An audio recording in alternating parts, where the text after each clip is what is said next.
My name is Mike Trotzke. I am a partner at Paragraph Ventures, which is a venture studio in Bloomington, Indiana. Who's here from Bloomington? I see the Bloomington crew over here. All right. Good to see you guys. So Paragraph is a venture studio.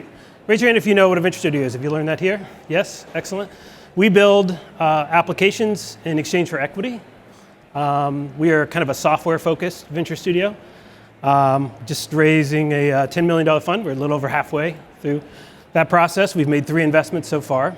But by way of background, I have been in the venture studio business for a long time. I went to Indiana University, fell in love with the town. I've lived there 30 years now, and have worked on building an ecosystem there. That started with early in payments. So we were doing, I'm going to date myself, and I'm dating myself several times here today. We were doing online political donations in 1998, pre-Howard Dean world, when credit cards felt like crypto feels like right now. Very scary. Everyone was afraid to transact online, and now we do it every day. Then stayed with payments and worked in an online rent payment company called Recite Information Technology. We were young, lived in apartments, and thought it was really stupid that we had to carry a check. It was the only check we had to write was for our largest single expense, right? So we started a company called Recite, sold that in 2007, and that is really what got me into angel investing. And got us to be able to start what was actually the first venture studio ever, called Sproutbox. Of course, we didn't call it that then. We called it the Hollywood model. Studio's a lot better than the Hollywood model, but we didn't know that at the time. We started out as an operating company, then we created what people commonly refer to now as the dual entity model, which we were the first kind of studio that had a dedicated venture fund, and that's the way Paragraph works today. After building 28 companies there at Sproutbox, I worked on one of the portfolio companies and became CEO of a billing company. It's not much more boring than billing, but we made it fun. It's a company called Cheddar, and I still work with them today. Through all of that, there's been this recurring frustration that I have, and you'll probably get this as we go through this, that as we've looked at literally thousands of deals, there's only been a handful who have actually come to me with practical numbers on the demand for their product. We're building the very first version of people's product, and everybody's product obsessed. And so I want to talk a little bit today about getting real with your customer discovery. So, this is, sometimes I might give a presentation or a speech that's more trying to be profound. This is much more about being practical. I think Gary Vaynerchuk talks about the clouds and the dirt. I don't know if any of you guys have ever heard that. This is definitely the dirt. This is definitely a little bit dirty. That came off wrong, but especially for maybe some English as a second language folks. But trust me, it'll be fine. We're mostly going to start out by just talking about charts. Who wants to talk about charts? Just look at all these cool charts. You got Papa Steve and his lean son Eric, and just gorgeous, beautiful processes, right? One of my problems with kind of the traditional approach that we've had around customer discovery is that it's very, very much process oriented, right? It's all before you start, and it's all about planning and not very much about doing. And it's become maybe a little bit academic. Of course, I love these guys, learn a ton from them. But what I want to talk about is more about customer discovery as less of a process and more of a mindset. How does it become something that is part of your culture and something that you do every day? How do you have empathy for your customer? So everyone puts together these plans. They get excited. They have a party that they finish their startup canvas, and they think that they have a plan that will work until they get knocked in the teeth when they actually run into entrepreneurs. I'll give somebody extra credit. Does anybody know who's in these pictures? Yeah, which Franco is it? Oh, you got it. Yeah, Dave and Vince Vaughn. Yeah, so this is from a movie, Unfinished Business, which I've never seen. But I love that they, to promo it, shot these fantastically ridiculous stock photos that crack me up every time I look at them. And I try to somehow squeeze them into every presentation I ever give because they're the greatest thing. So just look for Unfinished Business stock photos and do the same. I want to see a presentation someday and see somebody else throw these in and just not say anything, just move right by. But you know, this guy's sitting in here. He's like, my business plan will work. Okay, raise your hand if you have a company that is generating over $1 million in AR right now. I see a couple. Okay, maybe 6% of the room, 4% of the room. I would argue that very, very few people in this room actually have a plan, right? What you really have is a hypothesis. And this is true whether you're a founder or you are an ecosystem builder. More than likely, you're not there. You're not executing against a plan, right? If you're not probably raising your Series A or Series B, what you have is a hypothesis, and it's critically important that you think of it that way. That you do not think of a plan that you build and you're executing against, but instead that you think, I have a hypothesis that I'm testing against. The biggest reason a company fails, the biggest reason I've ever seen a company fail, is because the founder quits, right? The startup's not dead until the founder quits. So why does the founder quit? What makes that happen? What it really is a misplaced love. And I see this over and over and over in every one of our failures. It's somebody falls in love with their solution. So they put on the business model canvas, they write a big long business plan, maybe they go out and build their product before they understand what their customers need. But regardless, what they're in love with is some idea that they had, some solution that they have.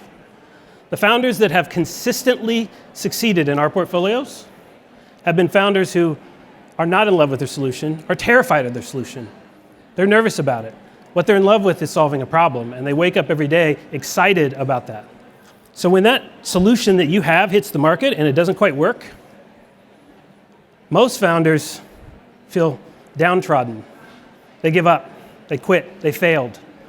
But if you're in love with your problem and you put out a solution that doesn't quite work, you love it.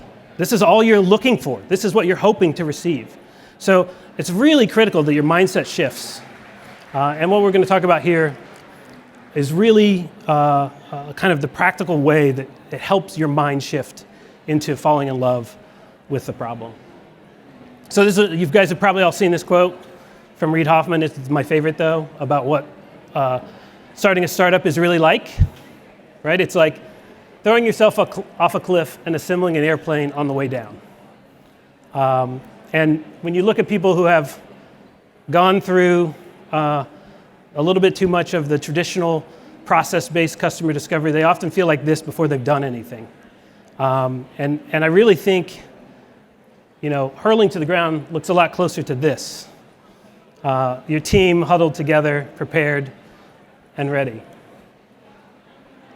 One of the big challenges that people have is they start operating as if they're at scale when they're at the very beginning of the process. Or at least they think that's what's important, right? They think we have to build a business that is scalable on day one. Now, of course, you have to consider how your product will scale, but you're not at scale. One of my favorite, another oldie but goodie, one of my favorite essays by Paul Graham. You guys all know Paul Graham, founder of Y Combinator. He's got some great ones, but Do Things That Don't Scale is an essay that all of you should read if you haven't already. It's old, but it's still true.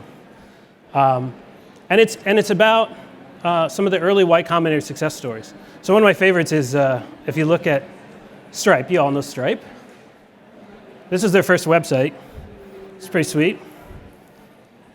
Stripe, you probably can't read it. Stripe, payment processing for developers, get in touch, right?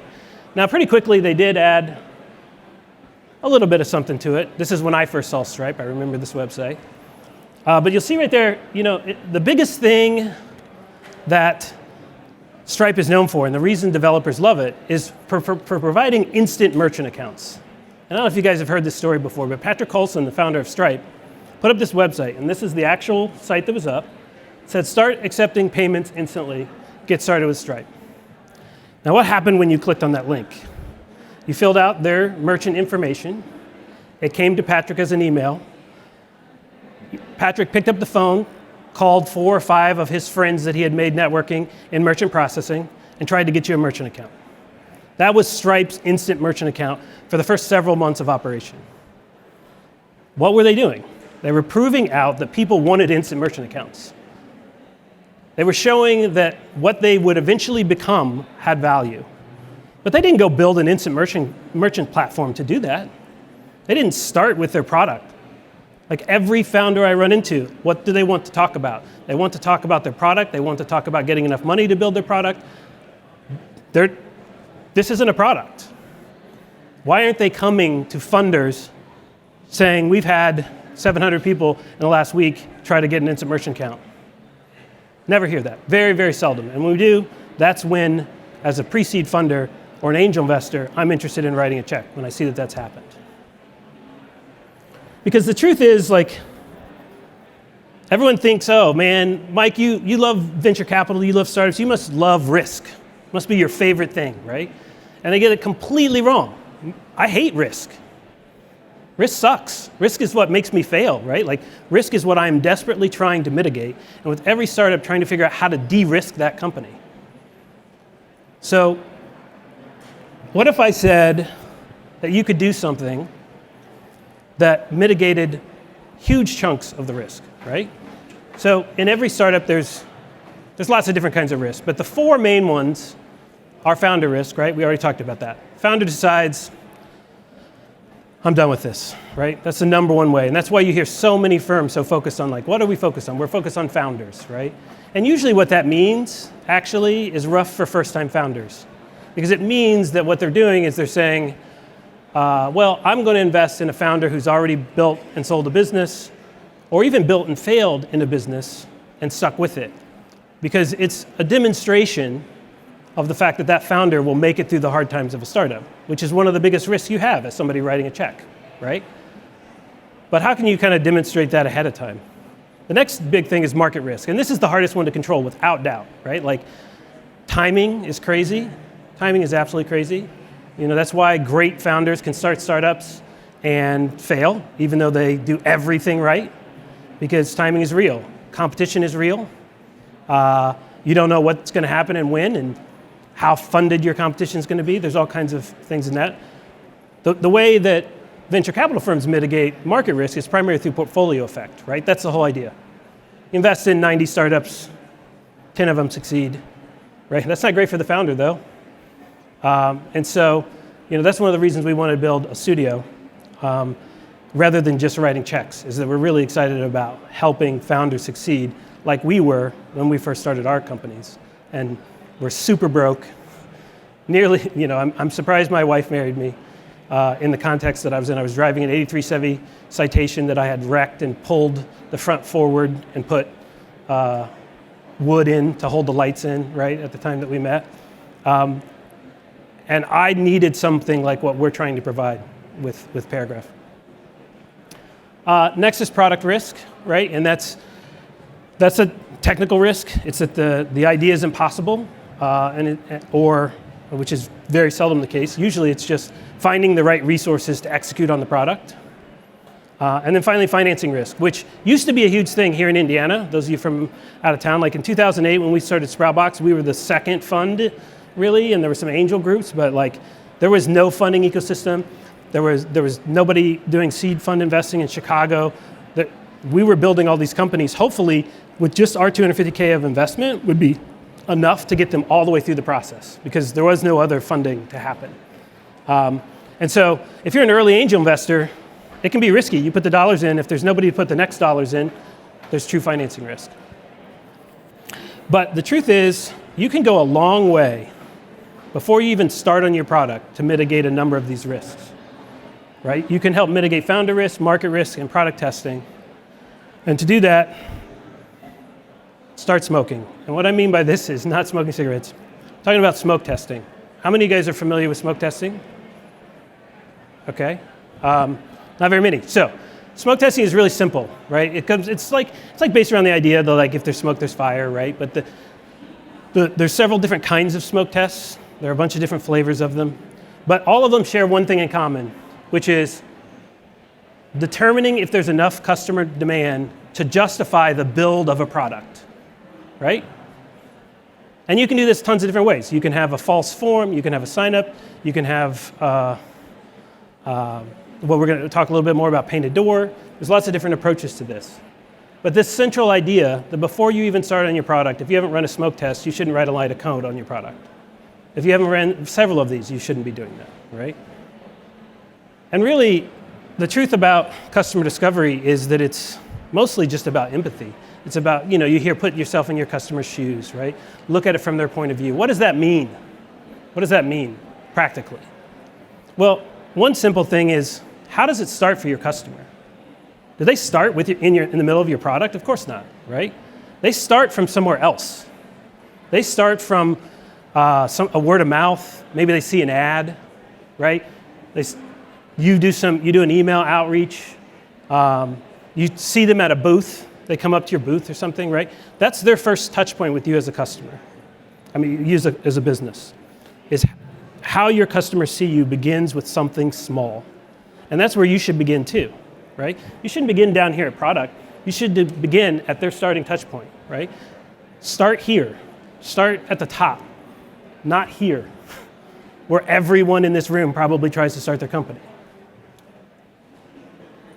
So I think this is touch points-based discovery. And it works for returning customers and retention as well. But it all comes from this idea of really thinking about viewing the world from the perspective of your customer and going from there. So you go from demonstrating demand through clicks, right, to conversions to signups. And then we talk about conversion to paid and retention. But half your problem is up here at the top and has nothing to do with the product existing at all.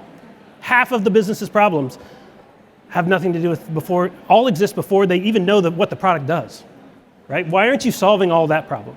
So one way I always think about this, and people have heard me say this, is, short form to long form to an informed product, right? What does that mean? It means start with the shortest bit of copy that explains what your company is, test it in the real world. Has anybody in here, this is also aging myself, has anybody ever read this old book by the 37 Signals guys called Getting Real? There we go. One guy that I know. That's another great one. Oldie but goodie. But it's a thin little book, self-printed. I have a few copies left somewhere if somebody finds me. But in terms of all it's talking about in technology and everything, it's very dated. But the concept is all about taking and not just theorizing, not asking people in a context that's a survey that's different than real life. It's trying to actually put these things in front of people the way they will see them and test them. So my favorite of all the smoke tests is something called the painted door. Okay, how about that one? How many people here have heard of painted doors? Okay, how many of the people who have heard of them have ever done one? Yeah, no one. What is up with that? How is that possible? People talk about it over and over. I go to shows, people are talking about painted door tests, I see products in this space, but very, very few entrepreneurs do it. And if you are here, I know a lot of folks are here, I usually am talking to founders. I know a lot of folks here are ecosystem builders. I've got this tag, like I guess I am. I'm still a founder. I don't know. I don't know why I got this tag. But if you think about it, what programming do you have that's helping your startups do this? What programming can you have that's helping your startups actually execute it and measuring that they are doing it? I would start to think about that. So painted door, there's lots of different flavors, but we're just going to talk about the simplest possible thing you can do. Right? It's got 3 little steps. Just 3. Tester ads. Now, this doesn't work for everyone, but here's something I want to say. A lot of times when I bring using ads up, a startup will say, yeah, but we're not going to use Facebook and LinkedIn and Google ads as part of our business. Like that, we're going to be a direct sales business, we're going to be something else. And that's fine. Using these tester ads is not your actual end delivery. This is information gathering on what messaging works. Because the thing is, a message that's in a little ad that people decide to click on also works when you say it out loud to somebody at a conference. The hard thing is getting the right things to say in the right order so people understand what you're talking about and are motivated to pursue it and to talk to you more about it, right? This gives you that information in an automated fashion, at high volume, in control of region, type of person, all those sorts of things. So it's a really useful tool to spend just less than $5,000. Gives you a huge amount of information just by running a few ads and iterating on those ads.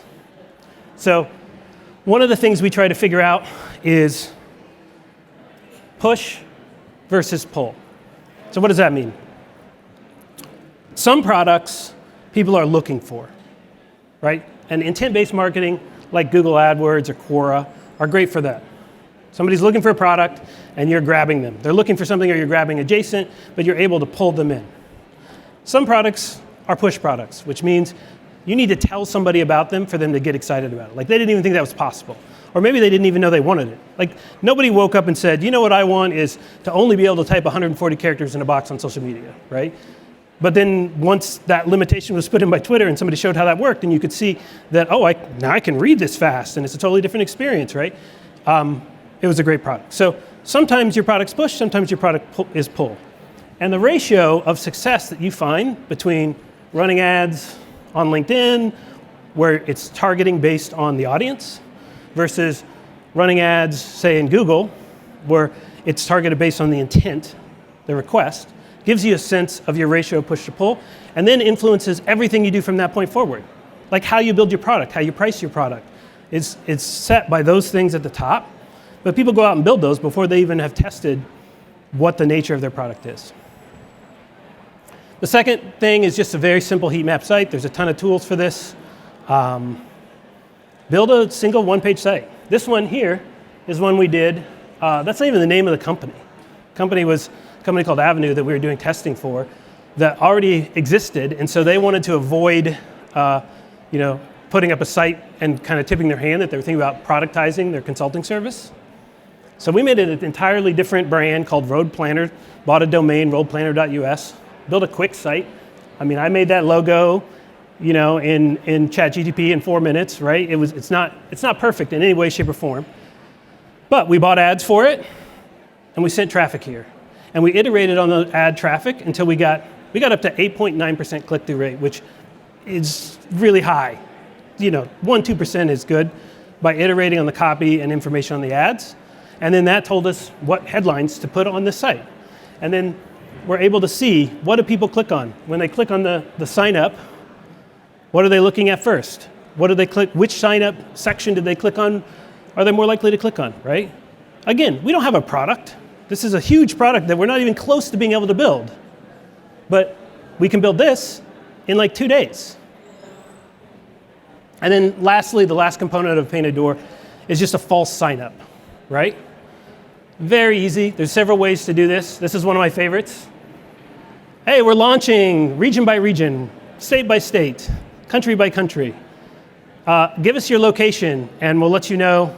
We'll get you signed up. And then as soon as that happens, you get the screen. We're not live in New York yet, but we'll let you know. Put in the email when you want to find out that we're live in New York, right?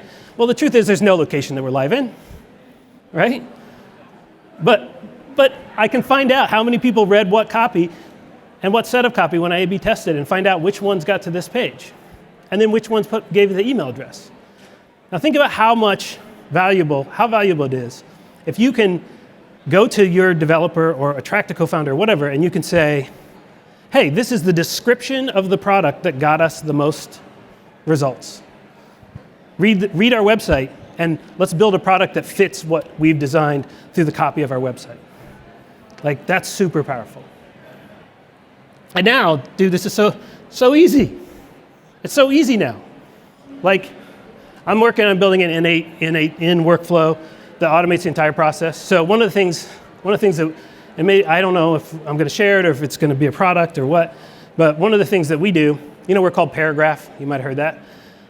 One of the things we do, it's kind of cute, we don't make you fill out a long business plan stuff or anything to apply to be a Paragraph company. You just send us a paragraph, right? Your LinkedIn profile and a paragraph description of what you're trying to do, how we could help you, whatever you want. You get a paragraph, right, that describes your business.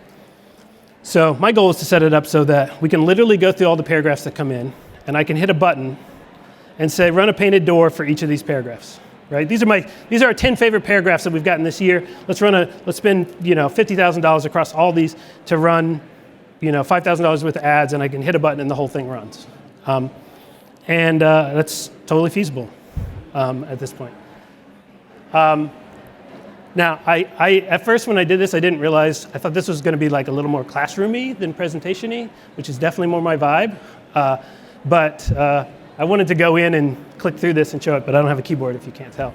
But you can, if you guys have, if you use ChatGPT Pro, you can see on this QR code. This is just the dumbest example of something we made that just takes one of those paragraphs and takes a paragraph description of your business, outputs Google Ads, gives you a few headlines, a few copies that match the format of Google Ads, and a set of keyword suggestions. Then goes and grabs and just gets an image, generates an image that it thinks would be a good icon for a LinkedIn ad, and then gives you a series of LinkedIn ads and copy for those. And then dumps out some JSON at the bottom that you can ignore. We're playing with that to actually use this in a programmatic way. But we do this, and now I just throw this in for any.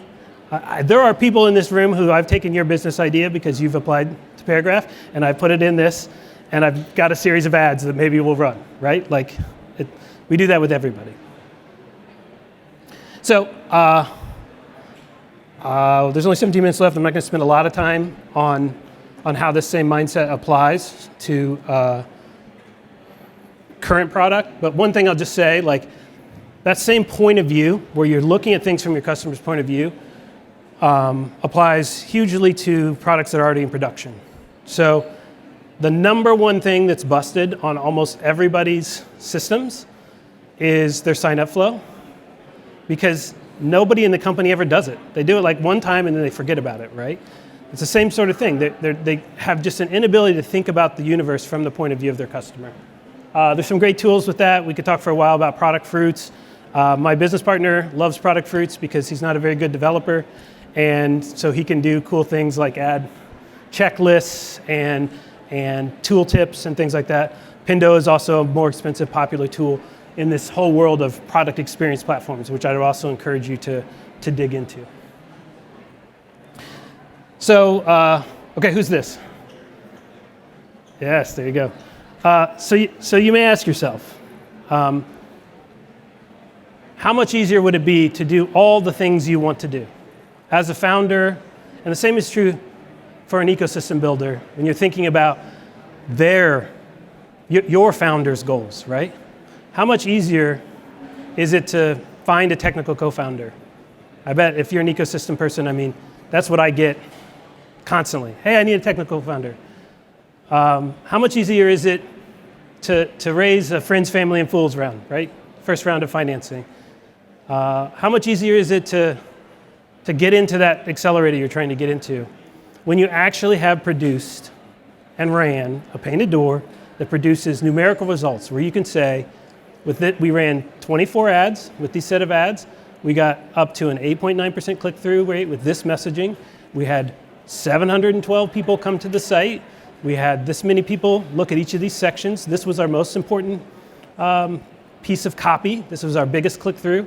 And we had 52 people sign up, and we've done interviews with 10 of them. That's not a lot, but man, it's a lot more than I see most of the time.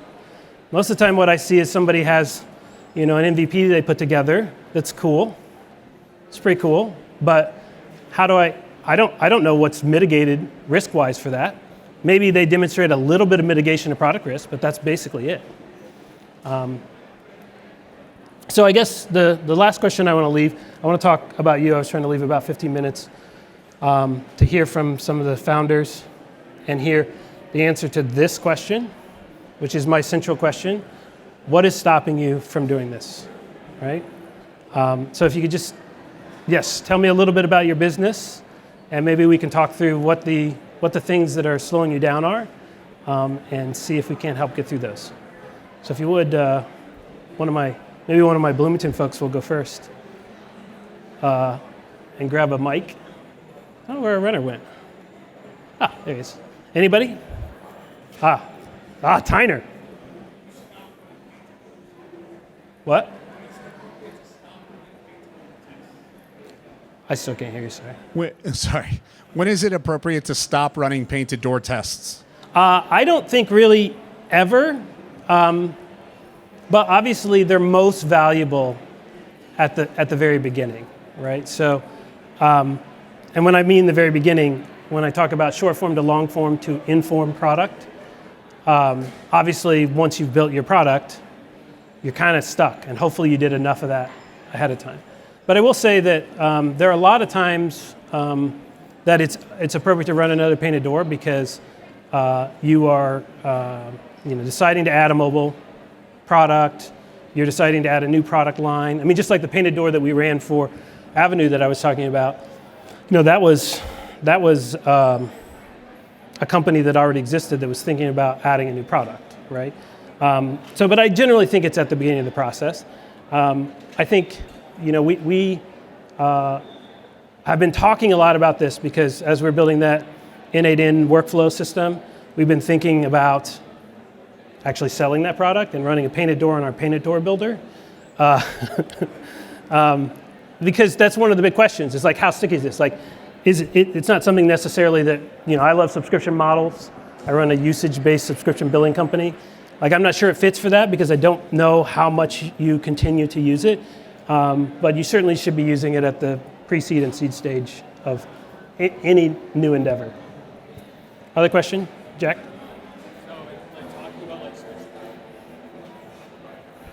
I can hear you this time, but nobody else can. So in talking about terms of switching out ad creatives, copy and whatnot in a push campaign, how often do you recommend switching out? How long should an average duration length be before you decide to pull it and try a different creative? Well, I mean, ideally using something to Optimizely, to do A/B testing on the copy, so more continuously. But that's what's a little bit tricky, and why I don't think it's more of a mindset than a specific process, because it really depends. You think about, I'll continue on the Avenue example. Talking to 10 people is all the customers they would ever need. Because they have that product would have a very, very, very high average customer value, right? Contract value is high. And so, in a very small market. And so they didn't have a high volume, they didn't need or have a high volume to be able to really get enough data for lots of testing. But other businesses that are more product-led growth motion, right, where it's got to be 10,000 people at the top to get to whatever, then you have enough cycles to be able to do more copy iterations. So I guess the short answer is as many as you can, more driven by the volume that you can get or need to get for the particular test. So we had less on that particular one because there's just less iterations to test, less top of the funnel. Got in? Oh, yeah, over here. Oh, wherever, it's up to you, go for it. We got 10 minutes, we're good. So I deal with a lot of very small businesses, so side hustle, solopreneurs, those type folks. Is there a version of this appropriate for them?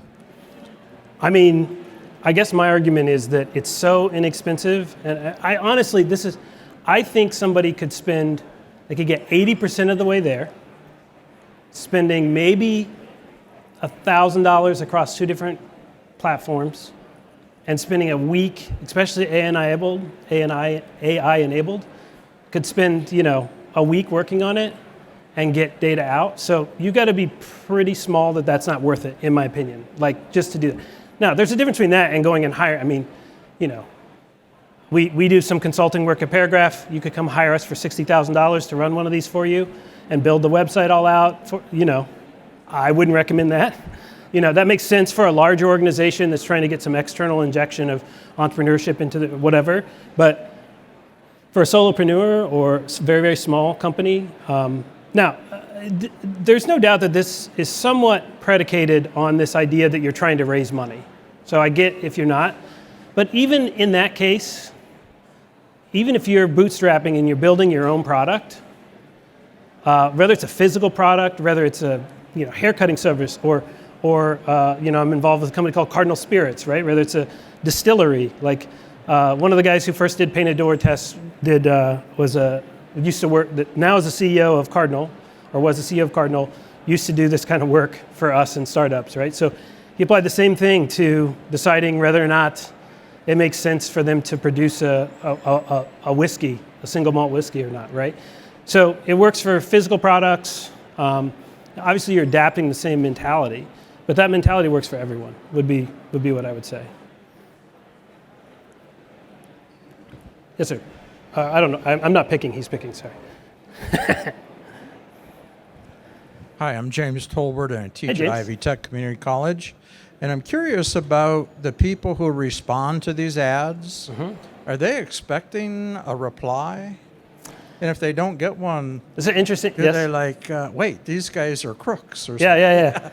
Well, that's another one that I think I hear a lot, and there's sensitivity to. Like, man, I don't want to put off my first 10 potential customers, right? Which is one of the reasons, like in that example, we used an identity that was not the final company for the painted door test, right? Just to gain information around messaging and what excited people. But another thing I would say, if you're a product-led growth company, like if your biggest concern is your first 100 customers when you're trying to have 10,000 customers, you're probably not thinking of it the right way, right? So one of the things that I always talk about is this concept of like loving your customers deeply, but kind of only like tolerating a customer. And that's a hard thing to do because we're all trained to have the best customer service. But when you are building a product-led growth company, you have to be data-driven, and you have to look at the larger set of numbers versus what one particular customer requests. Because the thing that you get really into, and I have learned this like at Recite, that online rent payment company, we just did everything the customer requests. It makes sense. Like we added every feature. A customer wants this, a customer wants that. We would add it in. And then all of a sudden we had to hire like account managers to go through 600 questions and configuration options for rent payment just to be able to launch a new customer, right? Because we built this big bloated thing because we were concerned about the small instead of the big. And so I get that concern, but I would kind of answer it that same way. Like, you have to be most concerned about the big and the overall success of your company than that first few customers. That being said, we did get back to all of them, and we did. Oh yeah, absolutely. And we do send out. There's an automated response, and then like in the case of Avenue that I was talking about, where it was a smaller set, we actually did calls with all of them, emailed them and said, hey, we would love to get your feedback. Thanks for signing up, right? And then those tended to be like city officials, city planners, road people. Like we identified a number of great people to then get in contact with, and it didn't upset anyone. Like you call them and you say, hey, we were testing this. We'd love to get your input on what we're building, and they're very excited. So it's a concern, but I think doing this is way more important than anything you lose in those first handful of customers.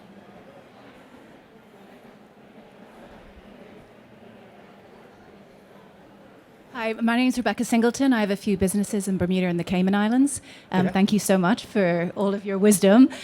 Just kind of going a bit further on the painted door concept in smaller economies as well. We have a population of about 65,000 people in Bermuda.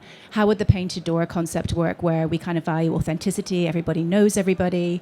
What are your thoughts on that? That's trickier though. I go back to the mindset of it and thinking about I was talking about Adam, the CEO at Cardinal.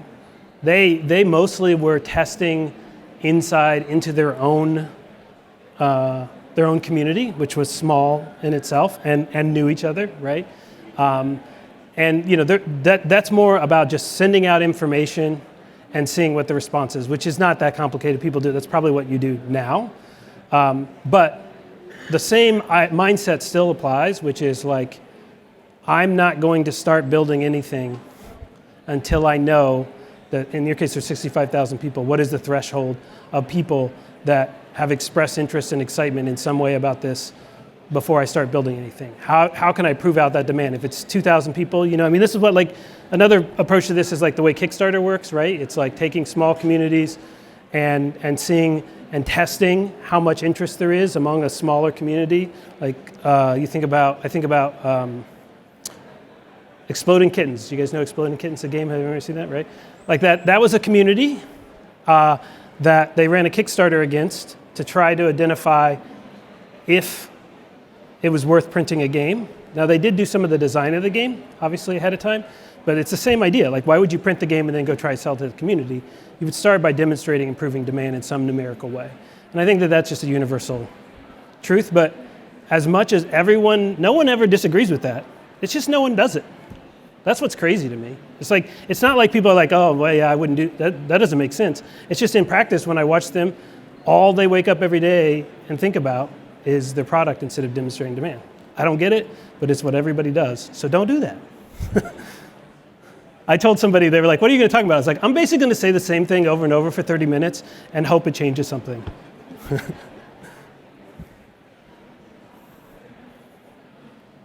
We got 2 minutes.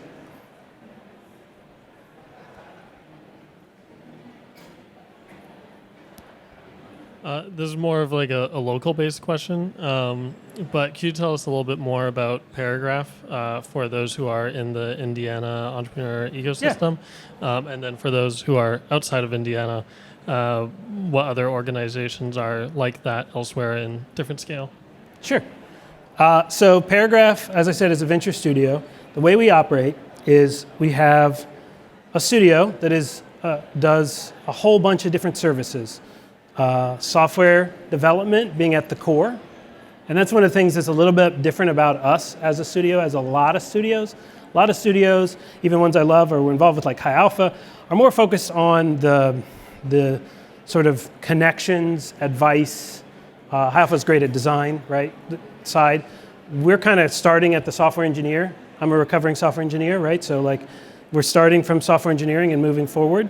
So we're software engineering, UX and UI design, brand development, and go-to-market execution, things like painted door tests, right? We're a small team. There's like 8 of us, right? That are focused on, generally we work on like 1 or 2 businesses at a time. And then we have a fund. And that same entity, the studio, manages the fund. Like I said, we've raised a little close to $6 million of our $10 million fund. We're hoping to do our last close here at the end of June. And what we do is we take paragraphs in. We also go out and hunt. So we think of it as instead of, farm instead of hunt, right? We go out and we try to farm up and find founders that are really good and like build a business around them. Like Bereave that we've recently invested in. The founder of Bereave, literally, I didn't know him, but I wrote down like, we should start a business with the former head of sales at Lessonly, because Lessonly was a great success story that we followed, and we knew Max, and we knew those guys well. So sometimes we start with an entrepreneur and we build a business around them. Sometimes somebody comes to us with an idea, and we're typically investing, like in those deals we invested $400,000, and maybe some portion of that comes back to the studio to build the product, and the rest of that stays with the founders. And so our entire thesis of investing is that we can de-risk the pre-seed class by mitigating a bunch of these risks I talk about. We mitigate market risk through portfolio effect. We mitigate product risk because we are there building it and we make sure a product gets in the market. We mitigate founder risk because if somebody drops out of the business, one of us, I've been a former CTO, my business partner is a former CEO, my other business partner is a former COO, we can hop into the business and manage that. So we mitigate risk for that pre-seed class.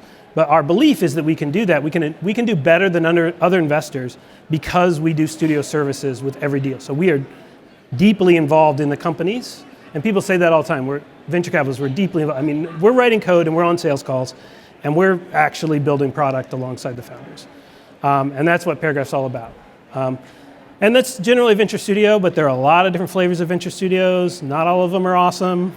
But if you're in a different community, like look for a Venture Studio. And if you're a founder that has had some success, maybe had an exit, like, you know, maybe you should start one. Maybe you should start helping other founders by helping them build and helping your ecosystem grow by not just building another company, but building 25 more companies. We're going to build about 20 companies over the next 5 years in Bloomington, and we hope that will change the landscape there.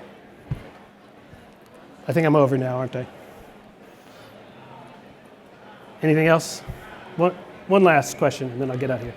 All right. Can you talk more about how to generate the different messaging on the ads? Like, I mean, I know the simple GPT, like I try to generate 3 different ones. Yeah. You go more into that process. Yeah. I think you start with a starting point of maybe like 10 or 15 different ideas around what messaging you want. You start to run those for a little bit. You start to find out which of those are getting the highest click-through rate.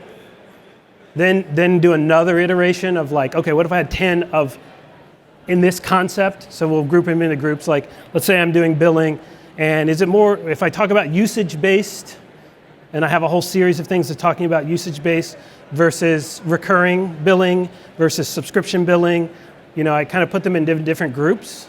And so just one on each of the groups at the beginning, and then as you let this run, and you're getting a few click-throughs, the winner section, you go deeper in and you write more iterations on that, and you keep going through that process.